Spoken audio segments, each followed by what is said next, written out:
Hey folks, I'm going to be letting you in on a secret on the number one thing that you can do to help reduce your auto insurance premiums. So the number one thing you can do to help reduce your auto insurance premiums is to raise your bodily injury limits. Here are the two scenarios. One, you're shopping around for insurance, okay? But you happen to have, let's say $50,000, $100,000 for your bodily injury limits.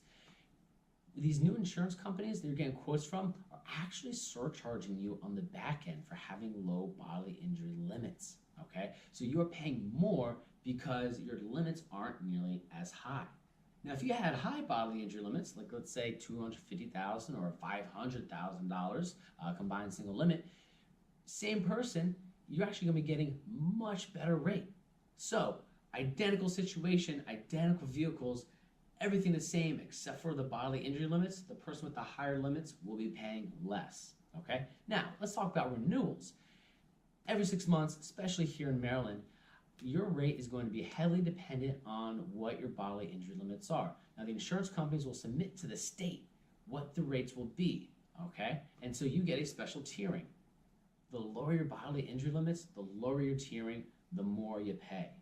All right, so the higher your bodily injury limits in Maryland, every renewal, the higher tiering you get, the more favorable tiering, the less you pay. Again, it seems counterintuitive, but this is how it works. So the number one way to help reduce your insurance premiums is actually to increase those bodily injury limits. Now, we help folks doing this all the time, every single day. If you think you're paying way too much for auto insurance, you might be, let's get that out of the way. Give me a call and let's see what we can do for you. Thanks, folks.